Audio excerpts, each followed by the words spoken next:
the key thing I realized is that it's about cash flow that creates freedom, not accumulating money, not storing it and compounding it forever, right? That doesn't work. It's, in my opinion, it's been proven not to work, because every time I've run scenarios, in fact, that's why I had to quit, because when I put in real numbers of real rates of return to the stock market, for example, stock market's only averaged in the last 30 years, just under 7.5%, right?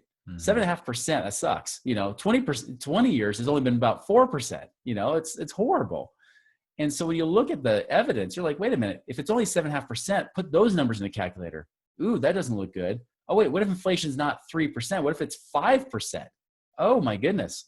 You're not going to be able to retire unless, like, for example, if you want to retire in 20 years based on what people are actually earning in the stock market, and you want a $60,000 a year lifestyle, if you want to do that in 20 years, you got to save over $8,000 a month in a mutual fund to have a $60,000 a year lifestyle after inflation, right? That sucks. That's horrible, But here's the thing with real estate, for example, and that's the thing I learned, is it's not about accumulating money. It's about acceleration. It's about creating income and cash flow. Welcome to the Wealth Through Real Estate Investing podcast, your source for real-world strategies focused on creating long-term wealth, cash flow, and financial freedom through real estate. Through guidance, tips, and stories of highly successful real estate investors and thought leaders, we provide you the tools to succeed and reach the lifestyle you always wanted. And now your host, Dwaine Clarke. Hello and welcome to the Wealth Through Real Estate Investing podcast. This is your host, Dwaine Clarke. And for our listeners, remember to please like, share, and subscribe. Share them with all the folks that can get tremendous value from this. We'll make sure to have our guest information, the podcast links at our website, passiveinvestorsclub.com. We're also giving away a free book, Real Estate Mailbox Money. You can get that at passiveinvestorsclub.com/book. Today, our guest is Chris Miles. Chris is known as the cash flow expert and the anti-financial advisor. He's a leading authority in teaching entrepreneurs and professionals like ourselves how to get our money working for them today. He's an author and podcast host of the Chris Miles Money Show and has been featured in U.S. News, CNN Money, and Entrepreneurs on Fire. Chris, thank you so much for joining us on the show. And how you doing, my friend? Such a pleasure, Dwaine. I'm doing awesome. Excited for the show today. Yeah, I really appreciate you taking the time. Again, I know that you're very busy. You do a lot of course, on your show, you're writing, and you're featured on a lot of different platforms. So I wanted to really kind of pick your brain because we have a lot of real estate investors and entrepreneurs that listen on our show. So I know we're going to get a tremendous amount of value. Before we kick things off, would you mind sharing a little bit about your background and how you got started in the money management industry? Yeah, so, I mean, like everybody, my career started out not doing what I thought I was going to do, right? I actually had plans to become a business consultant at first. And so I was going to go that route. But, I figured if I was going to be a business consultant, I should have real life business experience, right? I shouldn't just have book experience, because that doesn't do you any good, in my opinion, right? Like, I think real life experience is the number one teacher, the number one thing that creates wisdom, not just knowledge. So anyways, I thought, well, I got to have a business. So I dropped out of college and I said, what can I do? Like, what kind of business can I start? And the first business that came my way was becoming a financial advisor, right? And I was kind of like, Adam Sandler, in The Wedding Singer, when he's like trying to go find a job. And he says, when they ask him, like, why do you want a job at the bank? He says, well, I like money. I got a jar on top of my fridge where I collect some.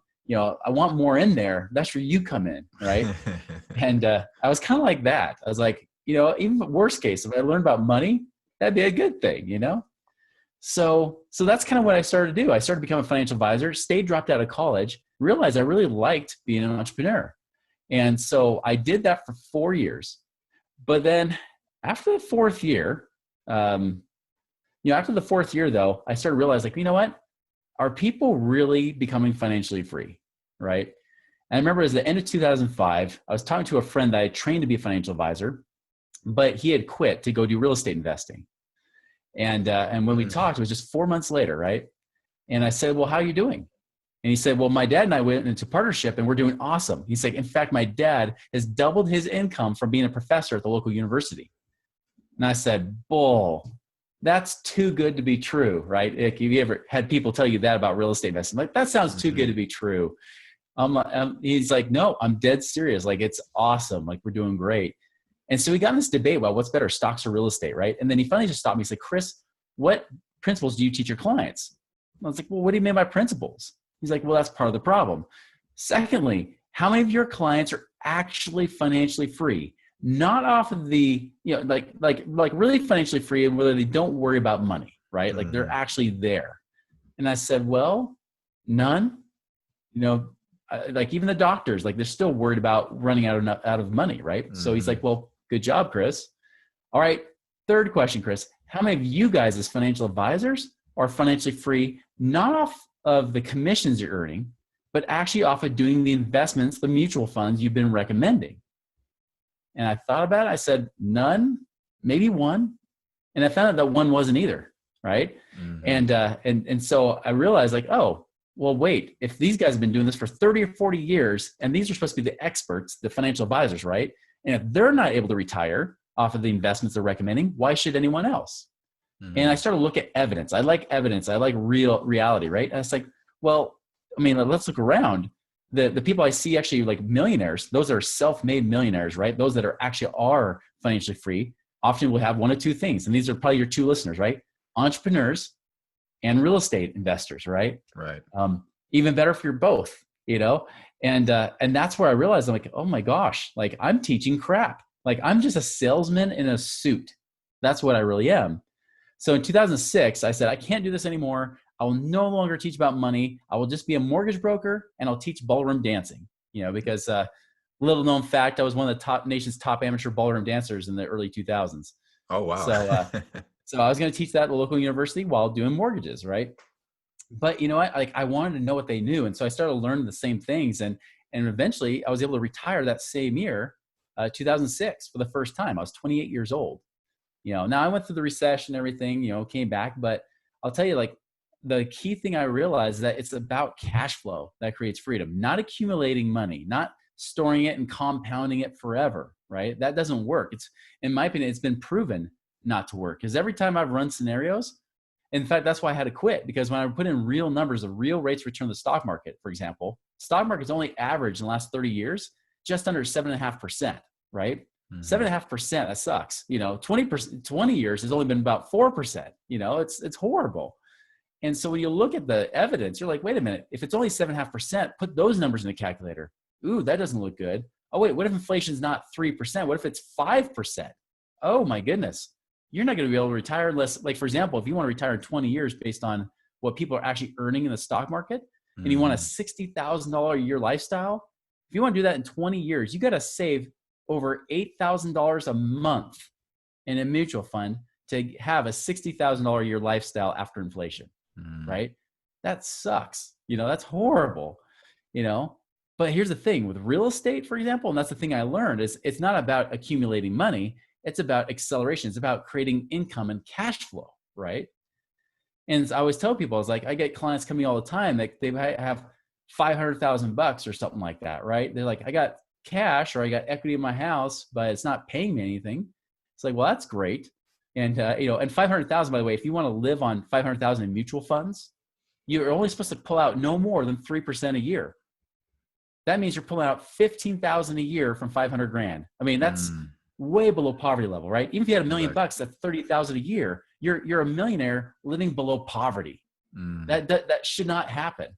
Where $1 million, even if you buy turnkey rentals, you could probably make at least if you have good properties and you have good sources, you should make at least 100,000 a year off of $1 million, not 30,000, assuming the market smiles on you, right? And that's the key thing. Like, it woke me up. I was like, holy cow, like, this has to be known. And so that's why I came out of retirement in 2007 to teach people how to do that.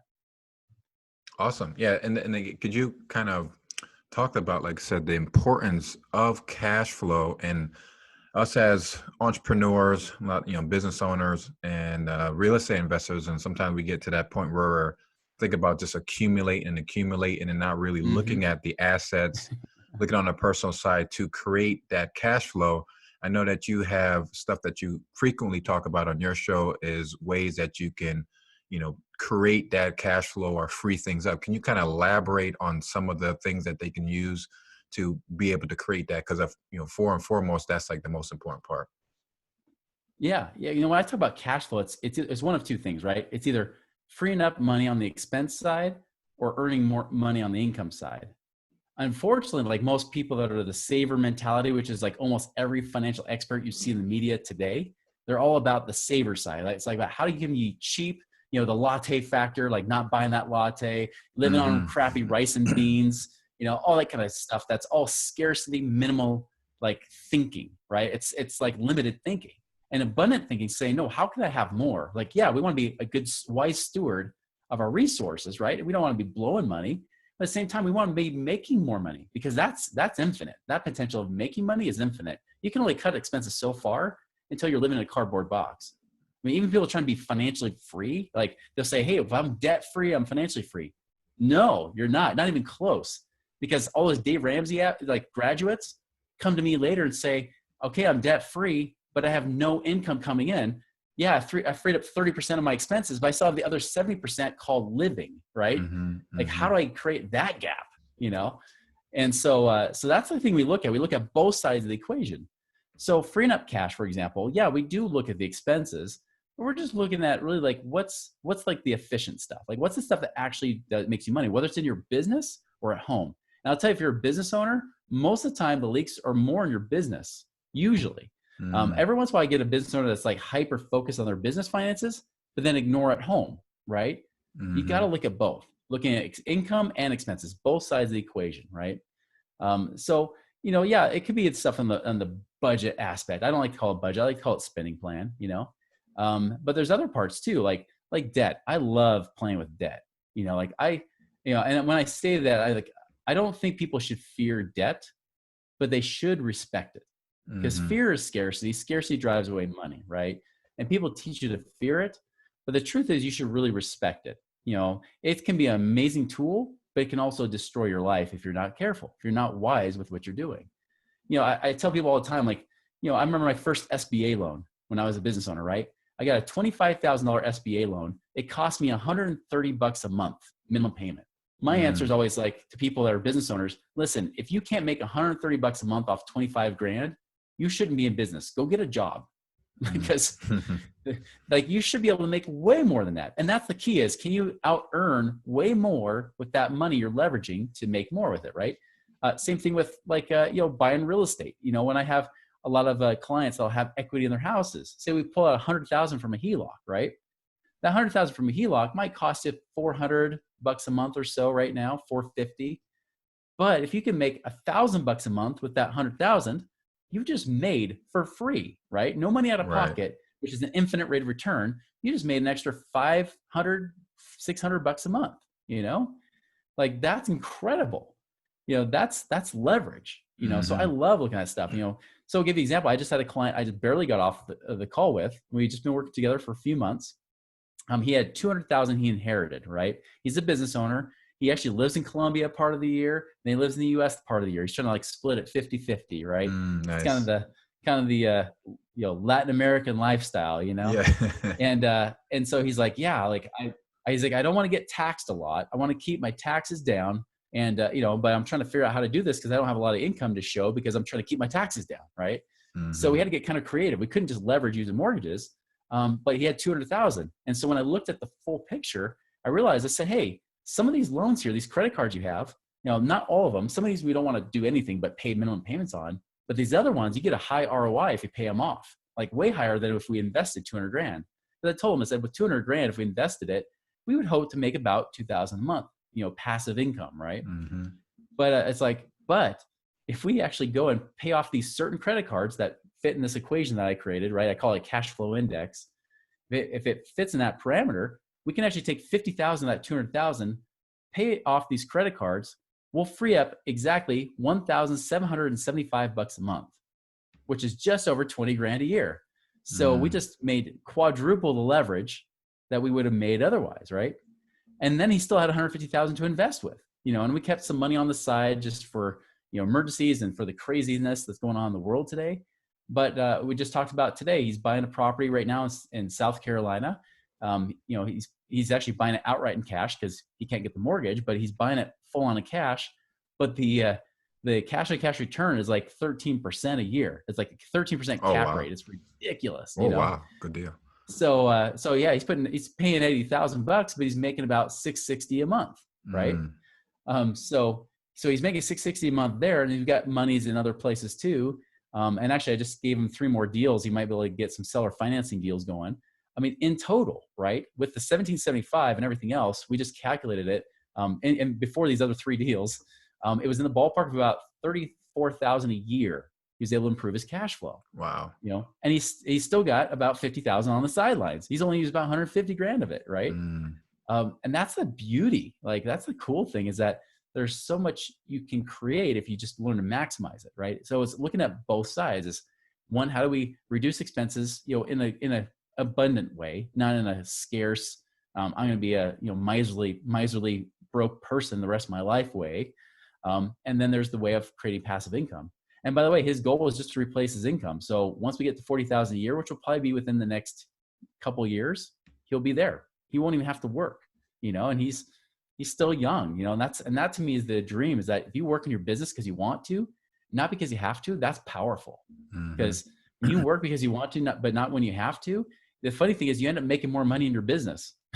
I'm a personal testament to that, because I don't even need the money, but people keep wanting to pay me money, because when you're not desperate, you don't have that business breath, you actually are free. You're not limited by constraints. You're not limited by COVID or whatever crap gets thrown at you. You've got multiple streams of income to protect you. And that, to me, is ultimate financial freedom right there.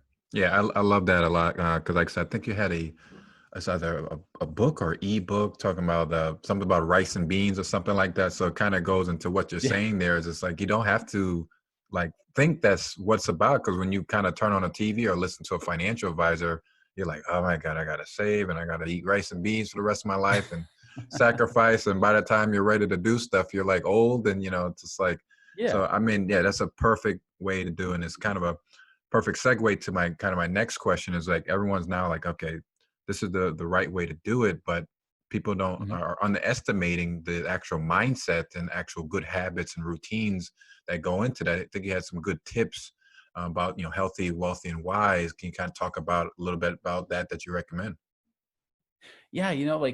So it's one thing to do the numbers, right? The math is sometimes the easy part. The harder part is changing your mind around it. For example, one thing that's really tough is changing your mind around the myths that are out there today, right? Because everybody is telling you, like you said, live on rice and beans, save everything you have, put it in your 401ks, load it all up, do all that kind of stuff, right? And it's very much a someday mentality. It's never addressing what about now.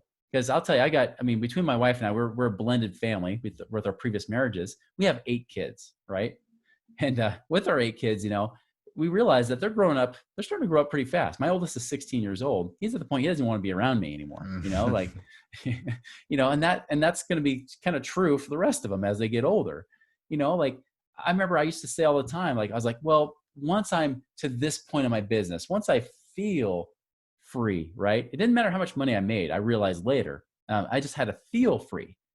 But if I always just a little bit more, and I'm always reaching for that next goal, pretty soon, next thing you know, those Disneyland trips you promised them came and went, right? And then it comes and goes, and year by year it comes and goes. And then it's like the cat's in the cradle, right? You start to wonder, wait, what happened? I just delayed spending that time with my family. Right. And by the way, my personal philosophy is I would rather slow down that path to freedom to have that little bit of enjoyment today and invest in the now. It doesn't have to be out of balance where it's just, hey, live La Vida Loca today and that's it, and then you have nothing for the future, right? It's getting that balance. You got to always have that balance. That's where truth is. You go on social media, there's always extremes, right? There's always polar opposites. The truth is never those people. It's always in the middle, right? Right. There's always the truth in the middle. And that's true with money. That's with your mindset, with your life and everything else, is that it's got to be in the middle. Absolutely. And you had mentioned just kind of a story of one of the clients that you was working with, and they had, pay down some debt, and then, bought some investment properties. Do you have another interesting story? I think that's pretty motivating for our listeners to hear about, that they went from, a certain point in their life and took your advice and kind of, went to a different direction, really with a really positive outcome. Yeah, I have a client where he's like in his early 30s, right? And he's like the uber saver. He's like the Dave Ramsey poster child, right? I mean, this guy was like, hey, by the time I'm 40, I'll have paid off my mortgage. I'll be completely debt free. And, and he was going to free up about $4,000 a month in total, right? So he's like, yeah, $4,000 a month. He was max funding his 401k, and getting everything, every dollar he could in there, right? So, and then we came up with $4,000 a month because between his mortgage payment and what he could actually pull off from his 401k, if they would even let him touch it, which they wouldn't at age 40, right? It was like $4,000 a month. And I was like, we could do better. And so I was like, hey, first off, stop paying down that house. Like, in fact, we're going to tell you to pay the minimum payment on this sucker. We're going to cash out money. We're going to do a cash out refinance, in fact. Get the money out. He got out about $250,000 out of his house of equity. And then we stopped funding the 401k. Now we're actually funding like life insurance, so we can go in and invest it now and double dip on the returns, things like that. So between all those things, just with the investments he's doing, he's now already making $4,000 extra a month in passive income. So what was supposed to take him 10 years to achieve, he's now doing it in one, right? Again, acceleration, not accumulation, And I have another client, San Diego, like he's a chiropractor out there. Same thing. Like he was trying to pay down his mortgage. He's going to have it paid off in about 6 years, but a mortgage on his own house and an investment property. And by the way, when somebody said, when I get a lot of California clients, when they say they've got a California investment property, almost every time I was like, sell it. They're like, well, you didn't even see the numbers. I'm like, it doesn't matter.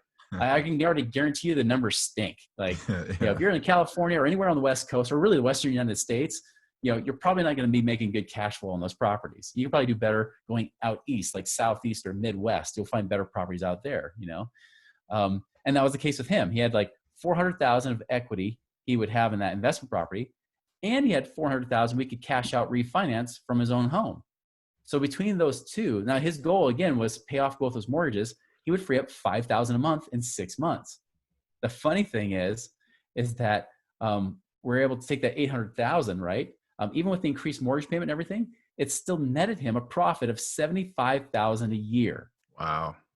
So he already beat his goal. It's supposed to be in 5 or 6 years. Now it scared the crap out of him because he's like, well, that's debt, right? And what about the property I have? Now you're telling me to sell it. Yeah, to buy something better. Like, if you're stuck in traffic and you're sticking in that right lane and you're waiting for everybody to move, but you see that the left lane next to you is going faster, what do? You move over, right? Like, you don't just sit there and it's like, well, it's where everybody else is going. I know the exit's up ahead. I know it's 2 miles ahead, but I'm just going to sit here. No, get in that freaking left lane, skip ahead, and then you can get into the right lane later on, And that's the case with them. And it's like, and even with him making like $75,000 extra a year too. I mean, that's in 5 years with just what I call compounding income, right? Like taking that investment, that passive income you have and reinvesting that each year, he was going to be well over $10,000 a month after 5 years, not $5,000 a month being debt free, $10,000 a month with multiple streams of income. I mean, that's leverage. That's power. Absolutely. Absolutely. So from there, like people are like, yeah, definitely need to get started. What is kind of like the first step? I think you have something like the anti-financial plan, or what is like some of the steps for people to like, to get started, obviously talking to you and kind of going over, the plan, but what are some steps that people can do at home to kind of get started, to get the ball rolling? I would look at like your the net worth, right? Look at your assets, look at your liabilities. I mean, look at your income and expenses too. Like see where you can actually be, a more lean machine, right? Again, don't be cheap, but look at places, say, wait, why am I spending this? Just like when I get clients that say, yeah, we're on lockdown. I'm paying $200 a month for my gym. I'm like, you can't even go to the gym. Why are you paying $200 a month? Like, even if it's for a few months, save that money. Like, cancel it or delay it or something like that. Postpone that till later. Find the things that are good. So be a wise steward of the money you have, but then find out what resources you have. Do you have equity in your house? Is that paying you anything? Which the answer is no, right? Do you have other assets? Do you have money that's sitting there that you're wondering if you're going to lose money in the stock market? Because I'll tell you, when people are like, what if I buy real estate and then the renter moves? So then I'll get paid for a few months. Well, okay, so then you don't make as much profit. You still make some profit. That's better than losing 40% of your money in the stock market. Right. Because the truth is, like right now, I think the stock market's at a high. Like I think it's ridiculously way too high for what's about to occur because of everything shutting down. Like that would be the dumbest place to have money. And if you're an entrepreneur, you should know better, because if you're an entrepreneur, why are you investing in everybody else's businesses through their stocks than in your own business, right? Like you should be investing there. You should be investing in things that you can control, not in things you can't, right? It's like the movie Cinderella Man, Russell Crowe, if you remember that boxer movie. In the Great Depression, like he was getting a fight with his wife who didn't want him to go back in the ring. She's like, why do you have to go back? He says, well, at least in the ring, I know who's hitting me. Out there, I don't, right? Because he didn't know what's going on with the economy. He didn't understand it, but he knew that in the boxing ring, he had control. Get the money in your control. That's, I think, one of the biggest first steps. Even if it's sitting in cash, that's better than letting it sit somewhere where it's being gambled. And possibly because, a president decides to tweet something, you lose 4% of your money in one day. Like that's ridiculous. You shouldn't have money in a place that you don't, that you can't control, So I think that's the first place to start. And of course, I talk about a lot of those things on my show, the Chris Miles Money Show. I mentioned a lot of that stuff on my podcast, Awesome. Yeah. So, kind of learn a little bit more about you. Like I know everyone's kind of locked down and their routines and change, but what's a typical work day for you? And do you have any special morning routines? I do kind of similar to what Tony Robbins calls the hour of power, right? It's kind of my own morning ritual where I get up, I work out, I like to run. I actually started becoming a marathoner, and so I do a lot of running. I do strength weightlifting. So I'll usually do 3 days on, 3 days off, and then I take off Sundays. I'll read like scriptures, like, Bible and things like that. Pray, meditate, learn, listen to audiobooks, listen to podcasts, just like you guys are, right? Like that kind of stuff, just to get my day off to a win, because if I can do that, even I'll tell you, there's a time in my life I was over $1 million in debt. It was demoralizing. The only thing that got me through those hard times was doing those very things, because at least I knew, hey, I'm breathing. I'm able to keep my body healthy, at least do whatever I can, even if my money sucks at the time, right? At least now I could be doing what I'm doing. So that's an essential morning routine that even today, even though I don't, even though money is coming in very abundantly, still it's essential. It's part of my happiness. Absolutely. Yeah, I like that. And then you mentioned, Dexter, just having those wins, it just kind of makes you get that day started to make you keep a more positive mindset moving forward. So I know for me, family's big for me, and friends and things like that. But what about you? What do you think what are you most grateful for? I'm just grateful that I guess going through all the crap that I gone through in my life, like I said, I've been over $1 million in debt. Like, of all the financial people out there, like I get it. Like I can relate to, in fact, most people, almost everybody I talk to, nobody's been in a worse financial situation than I am. So I can't judge, everybody's like, where I'm going to judge their money. I was like, you realize where I came from, it was way worse than you. So now being in a place where I have that freedom, right? I only work part-time in my business. I only work 20 to 25 hours a week doing what I'm doing now, and I'm making way more money than I was working 50 or 60 hours a week overtime in my business, like just to see the change in my life. And it took that massive amount of faith. It's kind of like I remember there's a great book out there, if you ever struggle, called 3 Feet from Gold, and by some of my friends, Greg Reed and Sharon Lechter, who co-wrote Rich Dad Poor Dad, right? It's interesting because they talk about a lot of success stories, and a lot of people would say it only took me 10 years to become an overnight success. Right. Yeah. And that's the thing that's kind of reassuring, is that consistency, always following through, like that's paid off. And I'm experiencing that life of freedom now in my early 40s that I don't think I ever thought was even as good as I thought it would have been back in the day. Now I see it, I'm like, this is awesome. Like, this is like the dream life for me. Like, I have time with family. I have time to cook them lunch, and things like that, and do things for them, but still, live my passion. And I think that's just, that life just makes me grateful. Awesome. So we got the Chris Miles Money Show. Is there any other contact information you're willing to share with us? Yeah, moneyripples.com. Like you mentioned, that free ebook, Beyond Rice and Beans, 7 Secrets to Free Up Cash Today, is a great place to go if you're trying to find more money, right? If you're trying to find more resource to use to create passive income and do those sort of things, great place to start as well. So you can check out moneyripples.com as well. And definitely we'll have that all in the show notes. Everybody that's looking out, and like I said, we'll shoot it on our newsletter, and just look out for that episode. Chris, it was a pleasure. Thank you so much for taking the time. We learned a lot, and all the best to you and the family. And we look forward to connecting with you again soon. Such a pleasure, Dwaine. Thank you. All right, take care. Thanks for joining us on this episode of the Wealth Through Real Estate Investing podcast. Don't forget to subscribe and leave us a review on iTunes or the listening platform of your choice.